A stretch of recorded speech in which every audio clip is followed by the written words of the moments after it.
Photoshop Chapter 11. This is Part C.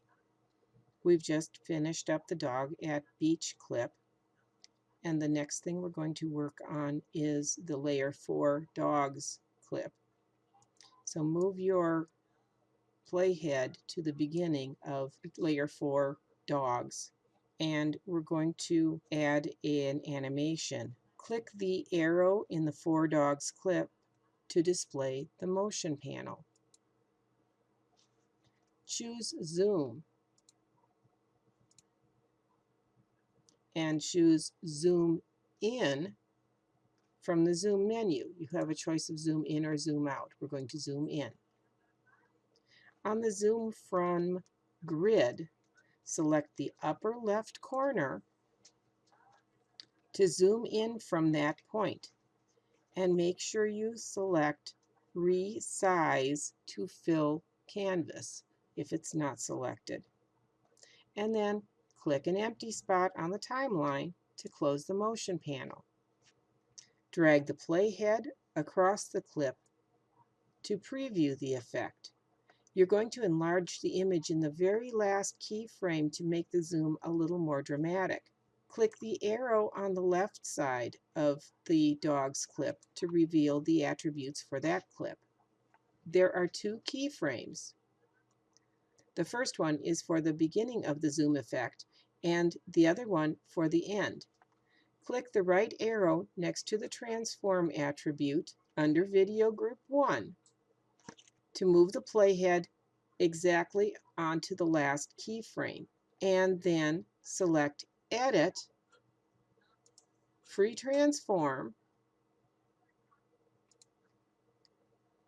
and you're going to put 120% in for your width and height. So if I put in, right now it's at 87 something, I'm going to put in 120% for both height and width. I forgot to link mine, so you might have to do them separately. And confirm the transformation by hitting enter. Now, if you drag the playhead across the time ruler, you're going to see how that increased even more. Again, it's a good place to save. Next, we're going to animate another transformation to create the appearance of motion. Collapse the Video Group 1 layer and then select clip number 5, Jumping. You're going to move to the end of the clip, take to the last frame, and then expand the video group again. If you don't collapse and then re-expand, the top attribute will remain as transition instead of changing to position. If you have difficulty with that, back up in your history panel and select dogs, collapse your panel, select jumping, expand the panel, and you should have position back. This will not work if you have transition. What you want to do next is use your move tool, hold down your shift key, and move the image of the diver so that you see his hands in the upper corner. Click the stopwatch. Then go back to the start of the clip, and you're going to move the clip up to his feet,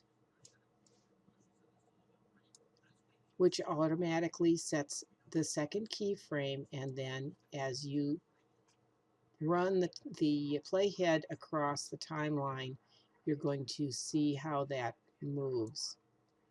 Save again, and again collapse your timeline panel. Now move your playhead to the beginning of the number 6 clip, Sunset. Open the motion panel for the clip.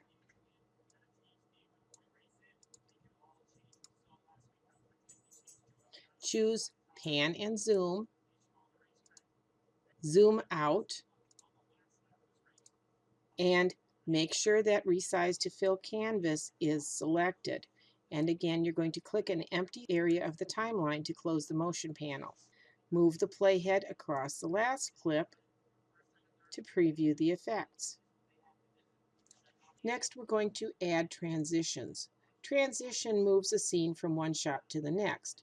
Simply drag and drop to add transitions to clips in Photoshop. Click the Go to First Frame button in the upper corner of the timeline, and we're going to the beginning of the time ruler. Click the Transition button in the upper left corner of the timeline panel. Select Crossfade and change the duration from 1 second to 1/4 of a second.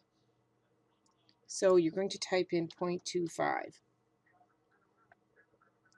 Drag the crossfade transition between the 1 family and 2 boat ride clips. Photoshop adjusts the ends of the clips to apply the transition and adds a small white icon in the corner of the second clip. This piece right here. Drag crossfade between each of the other clips.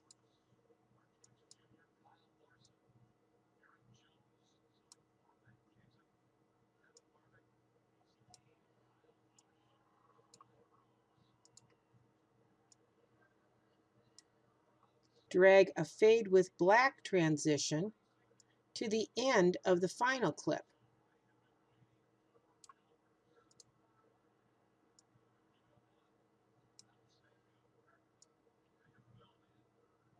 To make the transition smoother, extend the fade with black by stretching it to about 1/3. So you can grab this and just click and drag this so it's about 1/3 of the length, a 1/4 to 1/3 of the length of the clip. And then you're going to want to save. Okay, something happened here and I accidentally moved something. So let me go back to the front. I need to grab my background and I need to drag that back up. That was my error. And somehow I seem to have lost my animation on beach day. I'll fix that and get back. There, I fixed that. So let me go back now to collapse this. And I'm back to the beginning. And I can play my video through and I can watch what I've got. Oh, somehow I got that repositioned. I need to fix that.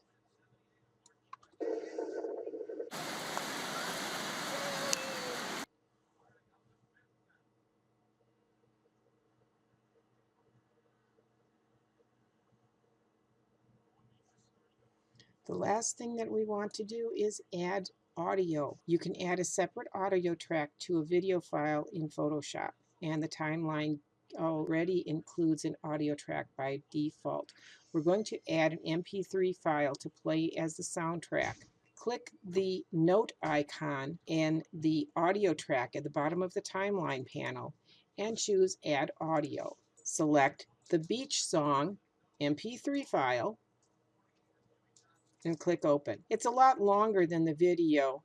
We'll use the Split at Playhead tool to shorten it. So right now, let's shorten this up, and you can see there's a lot of extra. Move your playhead to the end of the sunset clip, and with the audio file still selected, click the Split at Playhead tool, which looks like a scissors. The audio file is clipped at that point, becoming 2 audio clips. Select the second half and delete it. Now the video and the audio are the same length, and you're going to add a fade so it ends smoothly. Click the small arrow at the right edge of the audio clip that's going to open the audio panel. Enter 3 seconds for the fade in and 5 seconds about for the fade out.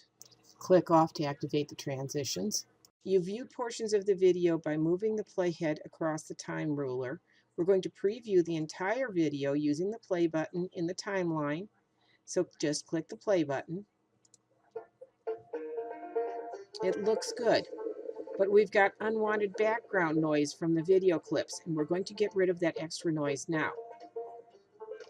So at the end of the number 2 clip, Boat Ride, click the little triangle and click on the Audio tab and select mute audio. The dog's at the beach.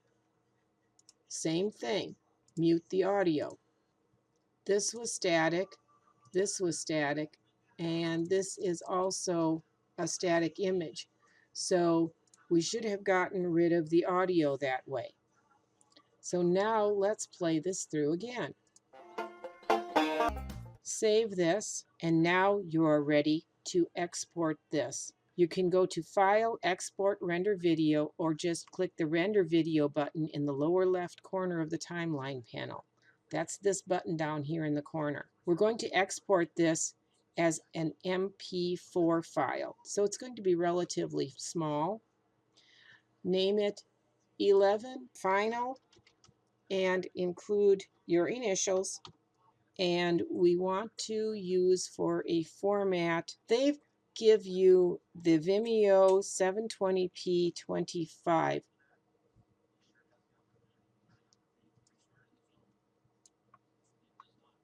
And select render. And you can just sit back and watch the video be exported. It takes several minutes, most likely. It will take several minutes for your video to render. But once you've rendered it, I want you to render a second one out because the file that you're going to get from this rendering is too large. So you're going to go back in and hit that render button again. And this time when you do your file, it's going to be 11 final with your initials again, just like you did before. We're still going to do the H264, which is a MP4. But this time on your preset, I would like you to select low quality. The reason I want you to do that is because this will bring this file size down to a 6 megabyte file, and this is the one that I'm going to ask you to turn in to me. So when you hit render again, you can either save over or you can and replace it if you'd like to, or you can save it with a different name to replace. Keep the one for your own use and send me this one. And after your video has finished rendering, you can go into the folder and click play, and you should be able to watch your video.